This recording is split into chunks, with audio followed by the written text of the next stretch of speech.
భారతదేశంలోనే మొట్టమొదటి శివాలయం ఎక్కడుందని చాలామందికి తెలియదు. అది మరెక్కడో కాదు, తిరుపతి దగ్గరలో ఉన్న గుడిమల్ల. మనం ఇక్కడ చూస్తున్నాము శ్రీ పరమేశ్వర స్వామి దేవస్థానం. తిరుపతి నుండి 27 కిలోమీటర్లు ఉంటుంది.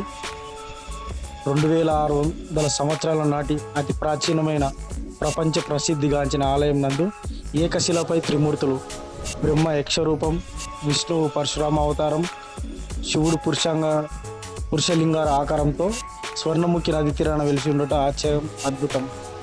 ఇక్కడ మీరు నంది చాలా మంచిగా ఉంటుంది. నంది అక్కడ గర్భాలయ నిర్మాణం శివలింగ ఆకృతిలోను, గోపురం గజపుష్టి ఆకారంలో ఉండుట విశేషం. మూల విరాట్ భూమి ఉపరితలం నుండి 6 అడుగుల పల్లంలో ఉండుట చేత గుడి పల్లంగా కాలక్రమేణా గుడి మల్లంగా మారినది. అందరూ గుడికి ఎంట్రన్స్ నుంచి వెళ్తారు. ఇక్కడ గుడి వెనుక నుండి ఎంట్రన్స్ ఉంటుంది. అది గుడి మల్లం స్పెషల్. 60 సంవత్సరంలోకి ఒక పర్యాణం స్వర్ణముఖి తీరాన స్వామి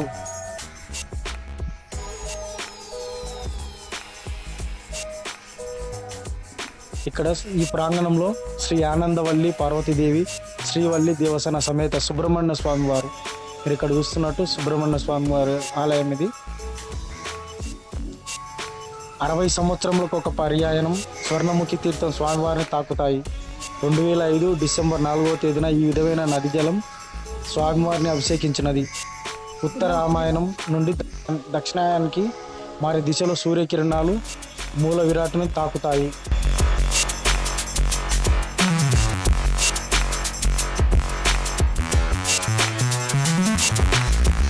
ఇక్కడ మనం చూసినట్టయితే సూర్య భగవాన్ టెంపుల్,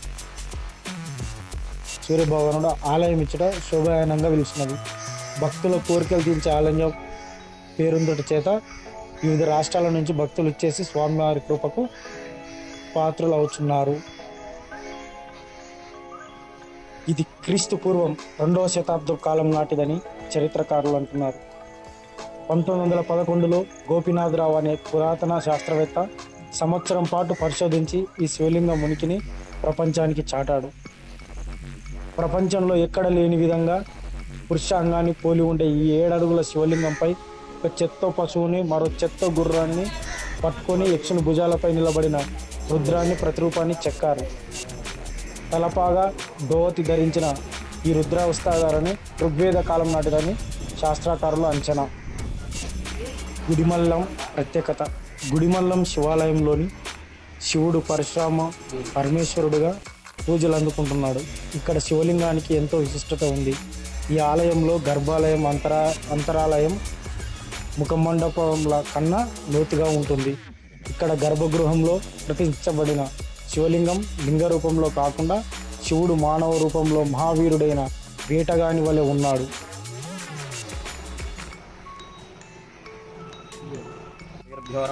పరశురామేశ్వర స్వామివారి దేవస్థానం గుడిమల్లం. స్వామివారి విగ్రహంలో కూడా త్రిమూర్తులు కొలువై ఉన్నారు. కింద రాక్షసవతారంలో ఉన్నటువంటి బ్రహ్మ, మధ్యలో పరశురాముడు, పైన మానవుని పురుషలింగాకృతిలో కూడా ఈశ్వరుడు. స్వామివారు కూడా స్వరింభులింగం. సుమారు 2600 సంవత్సరాలకు పూర్వం నాటిది కూడా ఈ శివలింగం. దేవాలయాన్ని కూడా చోళరాజులు, పల్లవరాజులు ఆ కాలంలో కూడా నిర్మించినటువంటి దేవాలయం. శివలింగం కూడా నవపాషాణ శివలింగం, 9 రకాల విష పదార్థాలతో కూడిన శివలింగం అన్నమాట ఇది. గుడి ఆకారం కూడా గజపృష్ఠాకారం. ఏనుగు కూర్చుండే వెనకాల భాగం ఏ ఆకారంలో అయితే ఉంటుందో గర్భాలయ గోపురం కూడా ఆకారంలో ఉండడం వల్ల మనకు గర్భాలయం కూడా పైన గజపృష్ఠాకారంలో ఉంటుందన్నమాట. ప్రతి 60 సంవత్సరాలకి ఒకసారి దక్షిణ కాశీగా పిలువబడే కాళహస్తి స్వర్ణముఖి నది కూడా భూగర్భ మార్గం గుండా వచ్చి స్వామివారికి ఇక్కడ అభిషేకం అవుతుంది. అది చివరిసారిగా 2005 డిసెంబర్లో ఆ విధంగా అభిషేకం జరిగింది. ఇంకా 2065వ సంవత్సరంలో కూడా గర్భాలయంలోకి నీళ్లు వస్తాయి. అలాగే సంవత్సరంలో ఒకరోజు సూర్యకిరణాలు కూడా స్వామివారి పాదాలు లాగుతాయి. నంది వెనకాల హోల్స్ నుంచి వచ్చి ఉత్తరాది నుంచి దక్షిణాయనం మారిన రోజున జూలై మాసంలో 15వ తారీఖు నుంచి 21వ తారీఖు మధ్యలో ఒక రోజులో కూడా సూర్యకిరణాలు అనేది కూడా స్వామివారి పాదాలు తాగుతాయి. ఇక్కడ శివలింగంలో పరశురాముడు, ఈశ్వరుడు కలిసి ఉన్నారు కనుక పరశురామేశ్వరుడు అని స్వామివారి నామధేయం. మన భారతదేశంలో కూడా మొదటి శివాలయంగా ఈ ఆలయం ఉండడం కూడా ఒక విశేషం అన్నమాట. గుడిమల్లం వెళ్ళే దారి నేను చూస్తాను తిరుపతి నుండి. ఇక్కడ తిరుపతి నుండి శ్రీకాళహస్తి ఇది శ్రీకాళహస్తి వెళ్ళే రోడ్లో ఫస్ట్ రేణిగుంటకు వస్తారు. రేణిగుంట నుంచి ఇక్కడ చౌరస్తా వస్తుంది. శ్రీకాళహస్తి రోడ్లో వెళ్తే మీరు ఇలా వస్తారు. ఈ రోడ్ నుంచి కుర్రకాల్వ, జీపాలెం, పాపనాయుడుపేట ఇది మెయిన్ అనమాట. ఈ పాపనాయుడుపేటకు మనం ఫస్ట్ రీచ్ అవుతాం. ఇక్కడ నుండి కరెక్ట్ ఒక 6 కిలోమీటర్స్ దూరంలోనే గుడిమల ఉంటుంది. ఇది గుడిమల టెంపుల్ చూపిస్తాను.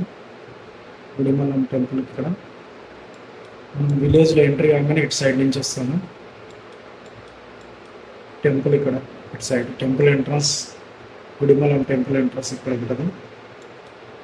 యాక్చువల్గా టెంపుల్కు దారి మనం లోపలికి వెళ్ళేది ఇటు సైడ్ నుంచి వెళ్తాం, కానీ వెనుక సైడ్ నుంచి ఎంట్రన్స్ పెడతారు. అది అప్పటి నుంచి ఉన్న ఆచారం కాబట్టి సో వెళ్ళాలనుకున్న వారు ఈసారి కంపల్సరీగా గుడిమలం వెళ్ళి చూడండి. భారతదేశంలోనే మొట్టమొదటి టెంపుల్గా ఉంటుంది. ఇంకొక విషయం ఏంటంటే చాలామందికి తెలియని విషయం, శివుడు ఎందుకు ఆకారంలో ఉన్నాడని చాలామందికి డౌట్గా ఉంది. నేను నెక్స్ట్ వీడియోలో కంపల్సరీ ఆకారంలో రావడానికి గల కారణం చెప్తాను. మన వీడియోని కొత్తగా చూస్తున్న వారైతే ఛానల్ని సబ్స్క్రైబ్ చేయండి, లైక్ చేయండి, షేర్ చేయండి.